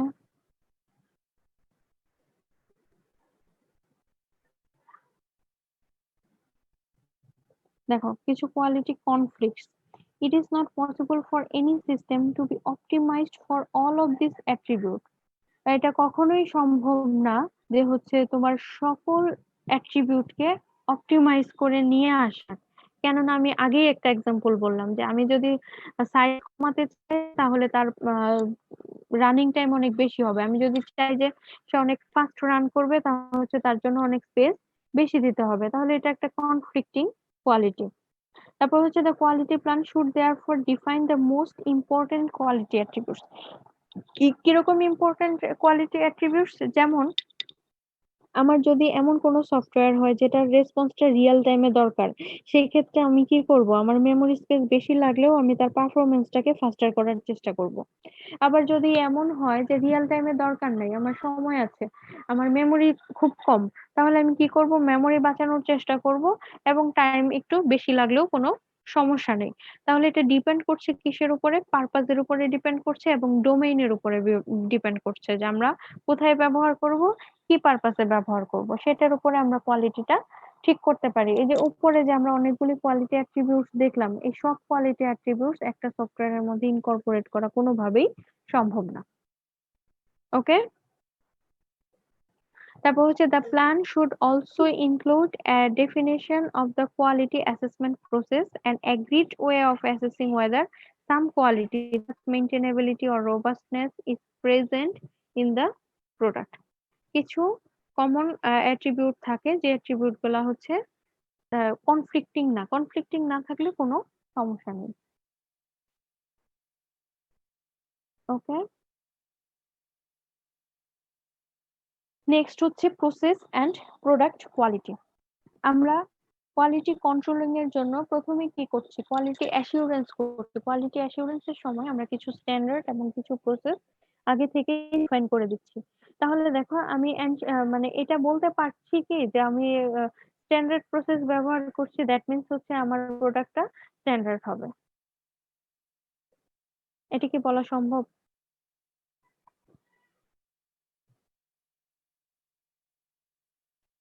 না আমাকে কি করতে হবে? কোয়ালিটি কন্ট্রোল করতে হবে। ওকে, সুতরাং হচ্ছে যে প্রসেস কোয়ালিটি অবশ্যই প্রোডাক্ট কোয়ালিটির উপরে একটা ইফেক্ট ফেলে, বাট অবশ্যই সেই প্রসেসটা যদি সাকসেসফুলি মেনটেন করা হয় বা সাকসেসফুলি ফলো করা হয়, সেজন্য প্রসেস কোয়ালিটি আর প্রোডাক্ট কোয়ালিটি একই হবে না কখনোই। তাহলে দেখো the quality of developed product is influenced by the quality of production process. অবশ্যই প্রোডাক্টের কোয়ালিটিটা প্রসেসের উপরে ডিপেন্ড করে।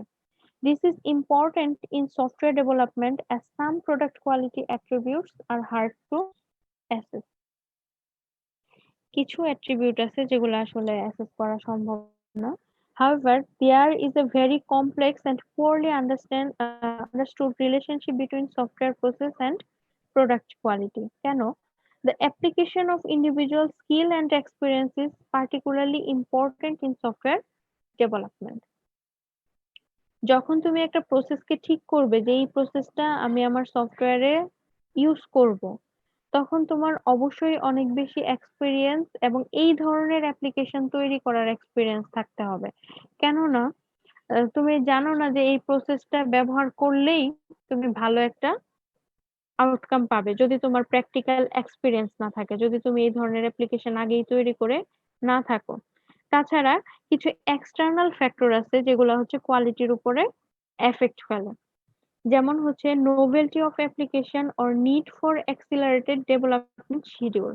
যেমন হচ্ছে যে কেউ তোমাকে ইন্টারফেয়ার করলো বা তোমার হচ্ছে টাইম শিডিউল অনেক কম দেওয়া হলো, তখন কোয়ালিটিটার উপরে প্রভাব অবশ্যই পড়বে।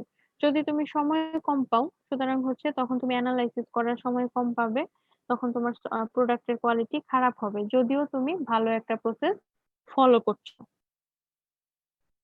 ঠিক আছে, ক্লিয়ার? জি ম্যাম। ওকে, দেখো প্রসেস বেসড কোয়ালিটি কিভাবে অ্যাসিওর করা হয় বা হচ্ছে কিভাবে প্রসেসকে ডিফাইন করা হয়। প্রথমে একটা প্রসেস ঠিক করা হয়, একটা প্রসেস ঠিক করলাম আমি যে এই প্রসেসটা আমি ব্যবহার করব, করে সেই প্রসেস অনুযায়ী একটা প্রোডাক্ট তৈরি করা হলো। তৈরি করার পরে দেখো প্রোডাক্টের কোয়ালিটিটা চেক করা হচ্ছে, কোয়ালিটি ওকে অর নট। যদি ওকে হয় তাহলে এই প্রসেসটা, সরি,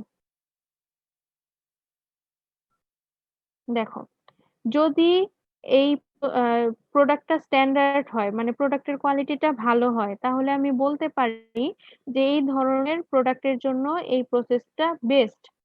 আর যদি না হয় তাহলে কি করতে হবে, ইমপ্রুভ প্রসেসকে ইমপ্রুভ করে আবার প্রোডাক্ট ডেভেলপ করতে হবে। এইভাবে ডেভেলপ করে যতক্ষণ পর্যন্ত না আমি স্ট্যান্ডার্ড প্রোডাক্ট পাবো, ততক্ষণ পর্যন্ত আমি প্রসেসটাকে বলতে পারবো না যে এই প্রসেসটা হচ্ছে right process for this types of product. Clear? Clear না হলে বলো আবার। Clear ma'am. ক্লিয়ার জি না? Ma'am, clear ma'am. ওকে, তাহলে আজকে এই পর্যন্তই থাকুক। আমরা নেক্সট পড়বো হচ্ছে সফটওয়্যার স্ট্যান্ডার্ড। জি ম্যাম।